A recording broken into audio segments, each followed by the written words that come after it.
Sir इजाजत है आप लोगों की? लाइव रिपोर्टर से मैं सैयद नोमानी इस वक्त मौजूद हूँ पुराना सर्कल के सेपको हेडक्वार्टर में, जहाँ मुश्तरका कॉन्फ्रेंस की जा रही है, जिसमें एजाज सीईओ साहब प्रेस कॉन्फ्रेंस कर रहे हैं और मोहम्मद वसीम हुसैन जो पावर स्टैंडिंग कमेटी के मेंबर हैं वो हाजिर कर रहे हैं। और जैसा कि आपको मालूम है कि इस वक्त ओवर बिलिंग का इशूज और बहुत इशूज हैं, इस पे आज प्रेस कॉन्फ्रेंस की जा रही है। फेडरल कम्युनिटी पाकिस्तान की तरफ से अपने सर्कल जोन ऑफिस आया, अपने तमाम साथियों से यहाँ पे मुलाकात की और हमने अपने साहब को हमारे सेक्टर के ऑफिस अवामी इश्यूज के लिए, अवाम की फलाह बहबूद के लिए दरखास्त आया हूँ।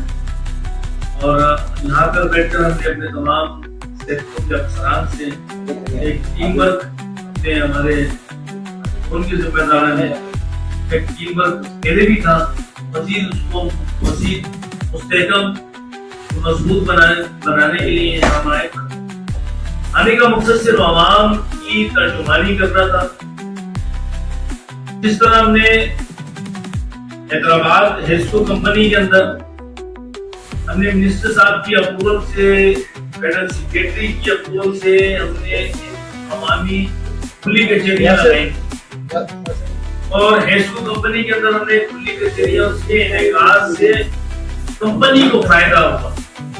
तो लोग बिल नहीं भरते थे, वहां के असरअंदाज लोग बीच में आते, लोगों से बिलिंग कराते हैं, उनके नाजायज इलेक्शन जो लगे हुए होते हैं या जुर्माने लगे होते हैं या इवेंटी के जुर्माने लगे होते हैं, दीगर होते हैं, तो उस खुली कचहरियों के जरिए आसानी हो जाती है खत्म होने में और लोग बिल भी आसानी से अदा कर पाते और सेक्टरों को भी बिलिंग अच्छे अंदाज में हो जाएगी, डिपार्टमेंट एंड कंपनी को भी और आवाम की भी सहूलत में इजाफा होगा। देखिए महंगाई बहुत ज्यादा है, एक आम आदमी 10 तरह से बिल बहुत बाहर है, कोई महंगाई ऊंच पे है और जिस तरीके से महंगाई है उस तरीके से उस शख्स की आम आदमी की आमदनी। हमने आज बैठकर यही चीज अपने भाइयों के साथ हमारे तमाम अफराद इसके जितने वसाइल हैं, वसाइल की बुनियाद के ऊपर उनसे बिलिंग भी अदा होनी चाहिए और लोगों की भी तो हैसियत है, महंगाई है उसके हिसाब से उनकी बिलिंग और एक आपस के अंदर लोड शेडिंग का दौरानिया क्या चल रहा है, सारी हमने ब्रीफिंग अपने भाइयों के साथ, सेक्टर के तमाम अफसरान के साथ बैठ के लिए आजादी का मकसद सिर्फ यही था हमारा कि हमें टीम वर्क बनाने। क्या आप जानते हैं के पीपल्स पार्टी की हुकूमत में शामिल नहीं है, हम नून लीग के फेडरल के इत्तेहादी, हम अपने फेडरल के जो महकमे उनके साथ भी हम राब्ता कर सकते हैं, उन्हीं के साथ हम बैठ सकते हैं, उन्हीं के साथ सलाह मशवरा कर सकते हैं, अपनी तजावीज दे सकते हैं, डिपार्टमेंट से तजावीज दे सकते हैं, तो बैठकर अवाम के दरमियान और एक तो कंपनी के दौरान, यानी कि कंपनी हेस्को या सेप्को या के इलेक्ट्रिक इनके दरमियान एक अवाम का जो फुकान है दूर है उसको करीब लाके एक अवाम की बेहतरी के लिए काम हो और डिपार्टमेंट की भी बेहतरी के लिए काम हो। आप सब जानते हैं कि मैं और क्या बात करूं, अगर कोई यहाँ पे शक्कर में आके अगर कोई ऐसी बात करके जाऊंगा तो ये इस वक्त हम एक सरकारी दफ्तर में मौजूद है। अगर आप मुझसे किसी और तनाजुर में बात करते तो शायद दफ्तर के बाहर करते तो मैं बहुत धड़के से उस बातों का जवाब दे रहा होता। 17 साल की कारकर्दगी का हिसाब मांगना, शहर हैदराबाद में 400 लोग ताजिर अरबों रुपए का नुकसान हुआ उसका हिसाब मांगना, नाले डूबे हुए, नालों के अंदर कचरा पड़ा होता है, बहुत कुछ करते, लेकिन यहाँ मजबूर यहाँ पर डिपार्टमेंट फेडरल गवर्नमेंट के कंपनी के दफ्तर में आया, मैं वही बात करूंगा जो यहाँ की सेल्को की लाइट के हवाले से या दीगर हवाले से, ये मेरी आज आने का मकसद था। बाकी कोई ब्रीफ आपको सीओ साहब कर देंगे, हमने पूरी डिटेल ली है। आने का मकसद भी यही था कि कितने फीडर्स है, कितने सर्किल है, टेंको से कितने मुलाजमीन आए हुए हैं, टेंको का ये भी जो 3200 में से ये भी कारनामा MQM को जाता है कि वो 2800 लोगों को गवर्नमेंट ऑफ पाकिस्तान उनको नौकरियों से फारिग कर। फैसला हो गया, तय हो गया था। एमपी के डेलीगेशन के पास गया, साहब के पास, मिनिस्टर साहब के मशहूर हैं, प्राइम मिनिस्टर साहब के मशहूर हैं कि उन्होंने एमक्यूएम की इस तजवीज को सामने रखते हुए कि हमने कहा कि अगर ये बेरोजगारी होगी, लोगों को नौकरियों से निकालेंगे तो ये घराने मुतासिर होंगे। तो हमारी बात को रखा गया। हम इस पे मिनिस्टर साहब, तो हमारे पावर डिवीजन के मिनिस्टर है, उनका भी शुक्रिया अदा करते हैं और हम प्राइम मिनिस्टर का भी शुक्रिया अदा करते हैं। हम अपनी पार्टी के कन्वीनर, तमाम मरकजी कमेटी के भी इसमें सेक्टरों में आए और तकरीबन 900 साढ़े 900 एसओ में आए भी इस तरीके से तकसीम, यानी कि आप अंदाजा लगाएं कि मैक्सिमम कमोबेश 3000 प्लस नौकरियां हम लोगों ने एमक्यू ने बचवाई। तो सरप्लस देके, प्रोडक्ट शेक देके फारिग कर रहे थे। एक बहुत बड़ा एक अचीवमेंट थी हमारी। और आज हमने जो सिलसिले बिजली के, नेपरा के, रूल के, इलेक्ट्रिक बिजली कम कराने के लिए हमारी तवील हम जद्दोजहद हमारी जारी है, जो हम कोशिश कर रहे हैं बिजली सस्ती हो जाए, ताकि आवाम की दस तरस में आज आने का मकसद हमारा ये था कि मैंने आपके सामने भेज दिया। बाकी हमने अपने फीडर भी ले लिए, लॉसेस वाले फीडर भी ले लिए और कल में लोड शेडिंग का शेड्यूल भी हमने लिया है। लोड शेडिंग का तरीका क्या बनाया हुआ है, क्या है करेंगे, सारी हमने एक अपना टीपर का बनाया है और आपस में लोगों को सहूलत देने के लिए तमाम का सेक्टर के अफसरान के सेक्टर में एतमाद बहाल होगी, किसी न किसी तरह को लोड शेडिंग कम से कम हो। फिर हमारे एक शिकारपुर के हमारा गेट स्टेशन है, ये हम आ रहे थे तो कल रात से वो भी हमारे हमें बार बार हमारे इंचार्ज है वहाँ के दलील सोलंकी भाई, वो हमें फोन कर रहे थे वहाँ का ट्रांसफार्मर गेट स्टेशन खराब हुआ है।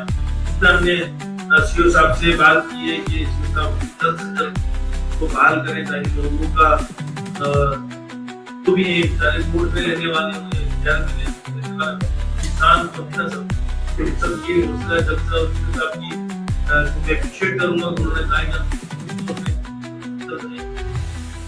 लाइट को बहाल कराने की कोशिश कर रहे हैं।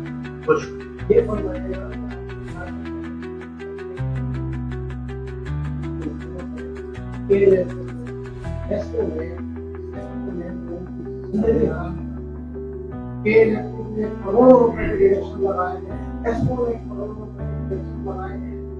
आपने उसके ऊपर क्या आवाज उठाई है? आवाम आपको कुछ नहीं पता, दूर हो रहा है। बिजली के बिल का जो टैरिफ बना हुआ है 200 यूनिट ये है तो 201 यूनिट ये है, इसे आप दोस्त करवाइए ना। आपकी हुकूमत की नुमाइंदगी कर रहे हैं, उसके साथ आपका इलाज है, उसने क्या किया है? आवाम की जिंदगी हराम की। बहुत शुक्रिया आपका। गवर्नमेंट ऑफ पाकिस्तान की नुमाइंदगी नहीं कर रहा, आपने मेरा जुमला ले लिया।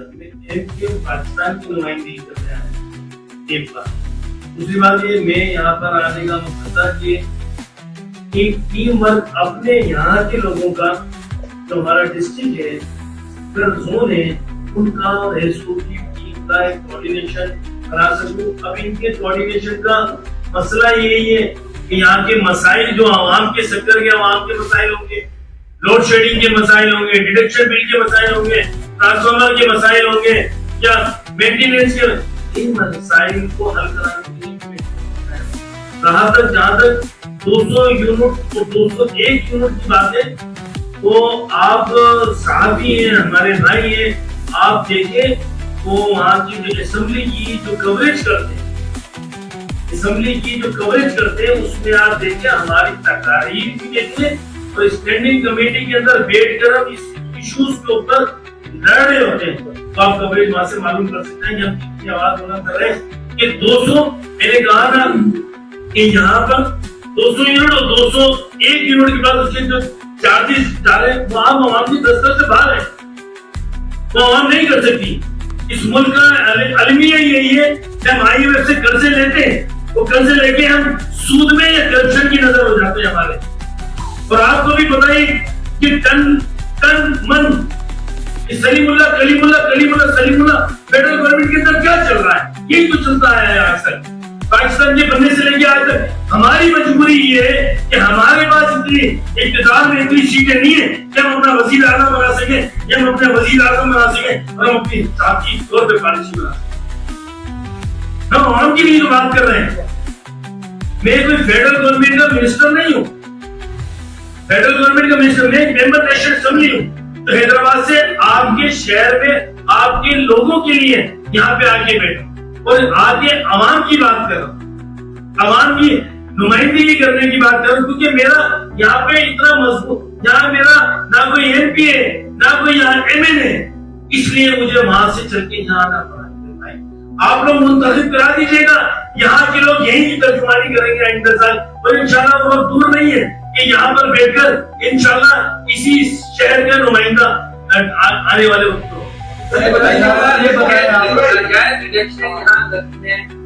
नेपरा ने भी नोटिस किया, इस हवाले से क्या आपकी कोई से बात हुई, क्या इसके हवाले से कोई फैसला हुआ? नहीं, आपने तो डिसाइड तो किया होगा ना, आप बताएंगे चीफ साहब भी बैठे हैं, किस सिलसिले में डिस्कस हुआ ये, क्या ये मालूमात डिस्कस में आया कि यहाँ पर किसी सेक्टरों में जो है 200 से कम यूनिट जो इस्तेमाल करने वाले हैं उनको नाजायज रिजेक्शन ऐड की गई है, ये कहकर के आपका 200 से कम यूनिट का बिल है।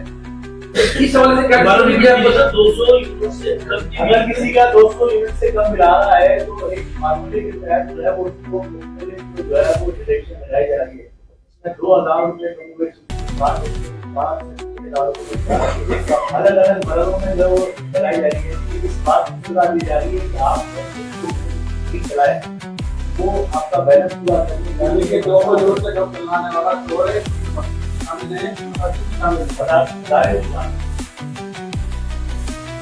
मैंने हर बार बताई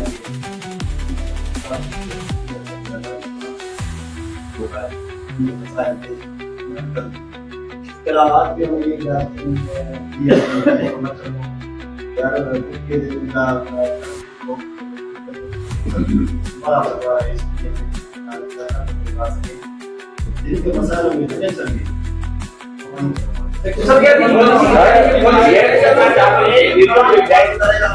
का फार्मूला है अपनाया है या नेपरा, मेरी बात मुकम्मल हो गई, या नेपरा ने दिया है। आप हमें ये बता दीजिए 2023-24 और 2024-25 में दोनों कितना डिफरेंस है जो आपने डिटेक्शन लगाई है, आप हमें वो बता दीजिए, ठीक है।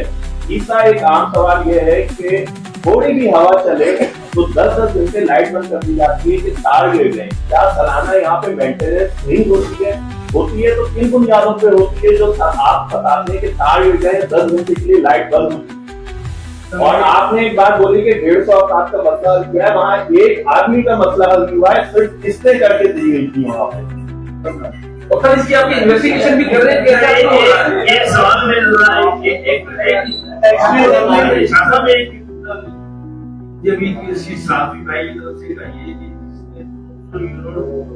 कम इस्तेमाल किए उस सजा दी जा रही है, उस पे सजा दी जा रही है, उसको डिटेक्शन है उनके तमाम आप इसका डेटा निकलवा लें, किसी भी सर्किल से आप निकलवा लें।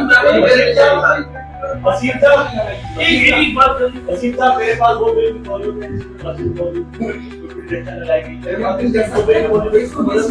वसीम साहब ये बताइएगा कि नेपरा ने नोटिस लिया है 15 करोड़ रुपए की डिटेक्शन लगाई है, वो आपको कहा है कि दरखास्त जो है ना इसके लिए आप जमा करवाएं, तो 15 करोड़ की डिटेक्शन बाकायदा नेपरा ने नोटिस लिया है और आप लोगों ने कहा है सेप्को ने कि 1 हफ्ते में हम जमा कराएंगे रिपोर्ट। इस सिलसिले में बताएं, इसी सिलसिले में ये बात हो रही है डिटेक्शन की मद में 15 करोड़ रुपए आवाम को लगाए गए हैं। एक सवाल है मेरी नॉलेज में सवाल नहीं था, मुझे अभी पता सर आपको नहीं बताया सरकार तो हर शहर में चला चला है। नेप्रा ने तो बताया होगा आपको।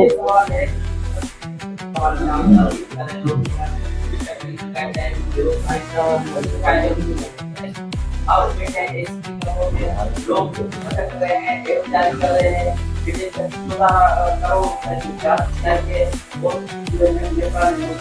आपको आप यहाँ पे वो नोटिस किया है।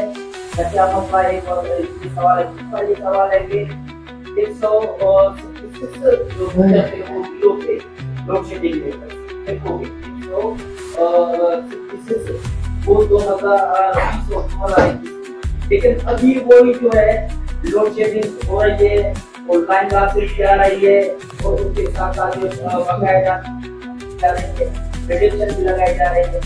वही जो है मैनेजमेंट वही मुलाजिम और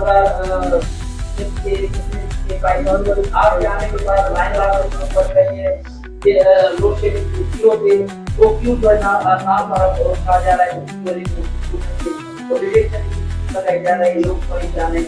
दूसरा सवाल ये है कि वकील साहब आए हैं, ये देश को और हैदराबाद के में हमारे पास क्षेत्र जहाँ का क्षेत्रों का शेरियार मार है, उसकी पुणे जो है उनको क्यों नहीं बुलाया जा रहा है, उनको क्यों नहीं दिखाया जा रहा है, लेकिन वालों को जहाँ बताया गया कि आज कुछ पार्टी वालों को नजरअंदाज किया जा रहा है। जवाब दे दो सर। नहीं आप सवाल करें बात यह है कि ये टीम साहब ने मेरे बार कर सकते हैं बनाना चाहते हैं शायद है।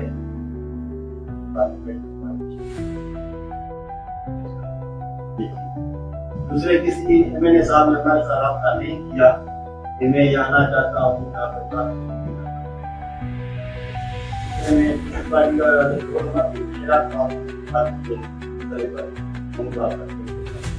ये बात तो नहीं हुई कि इंटरेस्ट नहीं है, उनकी हमारा दोस्तों हो, ये बात दूसरी बात आपने उनकी लॉसेस बड़े हैं। बात की इतना की अर्थ है कि मेरे जो 7 महीने में सरकार शायद है हमने लॉसेस भी कम किए। पहले जो फाइनेंशियल लॉस था हमारा कंपनी का 1.3 बिलियन पर बंद हो रहा था, अभी वो फाइनेंशियल लॉस जो है 1.4 बिलियन पर है। तीसरी बात और डिटेक्शन का डिटेक्शन हर जगह जहाँ भी लगा हुआ है, डिटेक्शन वहाँ पर हम चार्ज करते हैं, तो कोई पैमाना हमारे पास नहीं है, नहीं होता डिटेक्शन करते हैं सारी बात। अगर किसी के बाद कुछ जाती हो जाती है तो फायदा कर ले।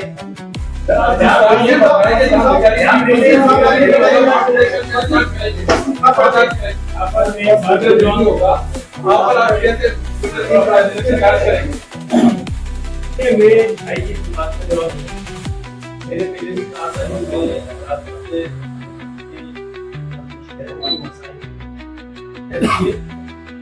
खेल के मसाइल के लिए आए, ये चीजें मुझे पता चल सकती है।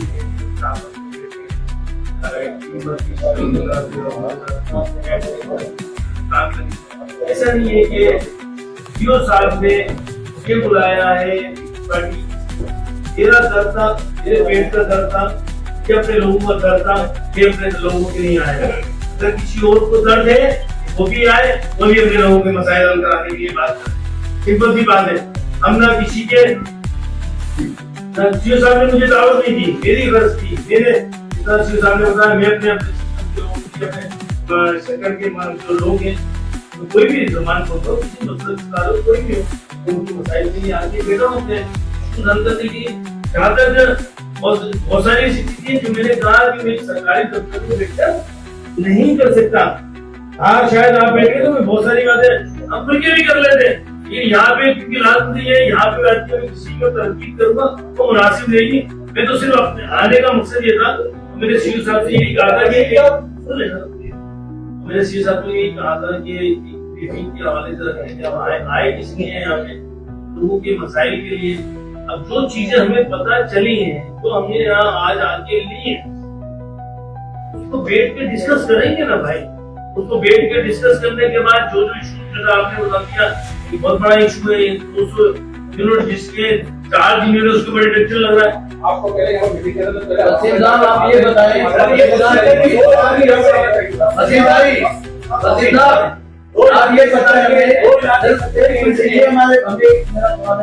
कि यहाँ आप जब आए हैं, जहाँ जो आपकी ऑफिशियल मीटिंग नहीं है, तो फिर आप पार्टी के लेवल पे मीटिंग करने आए सीओ साहब से, तो इस तरह से आप सबको बुलाने का या अवामी मसाइल के बारे में बात करने का आपका क्या मकसद है, वो आप बताएं।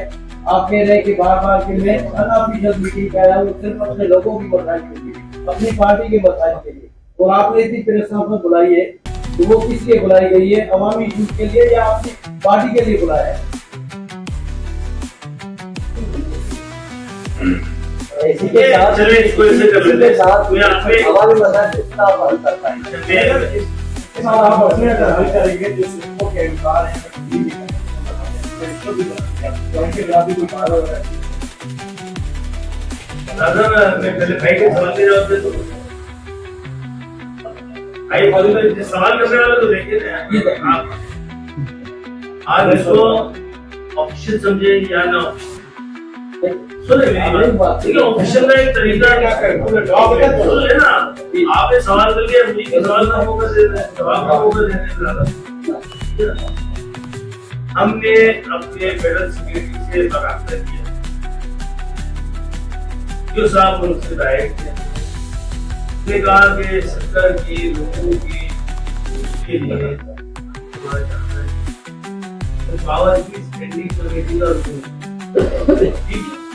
उसी हैसियत से हमने वहां पर उनसे गुजारिश करने के बाद कुछ शिकायतें आई होंगी तो यहाँ आए होंगे ना भाई कि आपस कोई मसले कोई दोस्ती कोई लंगर लड़ाने तो नहीं आए होंगे, यहाँ पतंग उड़ाने तो नहीं आए होंगे, तो यहाँ पे कोई चीज होगी तो आए होंगे। अब बहुत सारी बातें तो यहाँ में खुल के नहीं कर सकूंगा, लाजमी बात है मैंने डिटेल ली है कुछ चीजों की, मैं आज आया हूँ डिटेल लिए प्रोसेस लिया है, सारी मालूमात की है, कुछ चीजें कुछ आपसे मिल गई कुछ इसलिए दिए, वो बैठ के बहुत सारी चीजें हैं उसको बैठ के टाइम तो होता है ना तो मसले मसाइल हल करने में।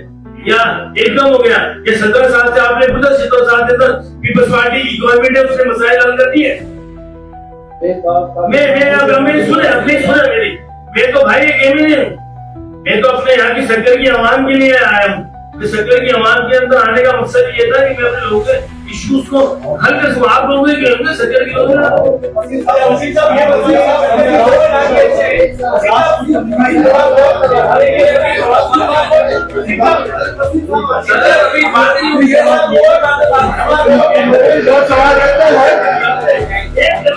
वसीम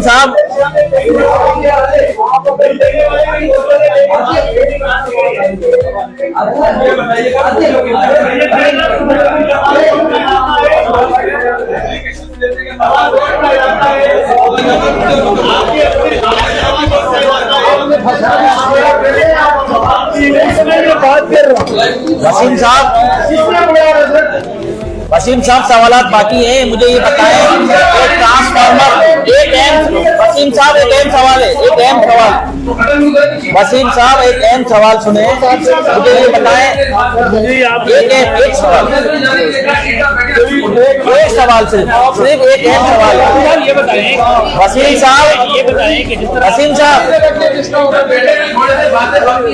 साहब एक सवाल का जवाब अच्छा भाई बोले वसीम साहब मुझे ये बताएं कि ट्रांसफार्मर जो दो या 3 दिन के बाद लगते हैं जो आपका इलाका ट्रांसफार्मर इलाका जो ट्रांसफार्मर वसीम साहब मुझे बताइएगा इलाका मकीन 4-4 दिन ट्रांसफार्मर फट जाते लगते नहीं है 4-4 दिन वसीम साहब मुझे बताइएगा 4-4 दिन हो जाते हैं इलाका मकीन एहतजाज करते हैं लेडीज एहतजाज करती हैं ट्रांसफार्मर नहीं लगते मुझे बताएं इसका ट्रांसफार्मर का और कितनी जो है ना आपके रकम में जो जा रहे हैं जो उन्होंने रिकॉर्ड नहीं किया। वसीम साहब ये बताइएगा वसीम साहब ये बताइएगा, इलाका मकीन लेडीज 4-4 दिन हो जाते हैं, ट्रांसफार्मर नहीं लगता, फट जाता है, उसका क्या हाल है? एक भाई का सवाल, इलाका मकीन लेडीज, देखिए ट्रांसफार्मर फटता है, 4-4 दिन लग जाते हैं। लेडीज भी, इलाका मकीन भी बाकायदा एहतजाज करते हैं, रोड बंद करते हैं। स्टेशन रोड पे अभी हाल ही में वाकया हुआ जिसमें लेडीज भी सरापा एहतजाज थी। मुझे बताएं कोई ऐसी कमेटी है जो ट्रांसफार्मर फौरन लगाए? इलाका मकीन 100-150 अफराद परेशान होते हैं, एहतजाज करते हैं, लेडीज भी करती हैं। स्टेशन रोड पे हालिया वाकया हुआ है ये, इसका क्या हाल है? अब सुने मेरी इस भाई ने जो सवाल किया उसका जवाब, आप मेरा नंबर लें जी, मेरा नंबर लें और मैं सबके साथियों को बोल रहा हूँ 0321 जी 367 जी 9090, ये मेरा मोबाइल नंबर है। मैं MNA हैदराबाद का नहीं, पूरे पाकिस्तान का हूँ। अगर आपकी कोई ऐसी शिकायत होती है आप मुझे करें, हम सीओ साहब से खुद बात करेंगे। सही है। और सतना में कौन सी कमेटी है?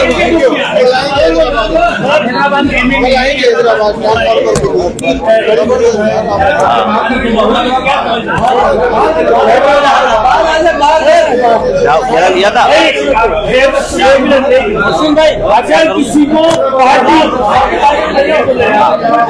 अगर किसी को पार्टी के हवाले से बात करनी है तो बाहर आ जाए, मैं सरकारी दफ्तर में फिर पॉलिटिकल पार्टी का जवाब फाड़ देता है।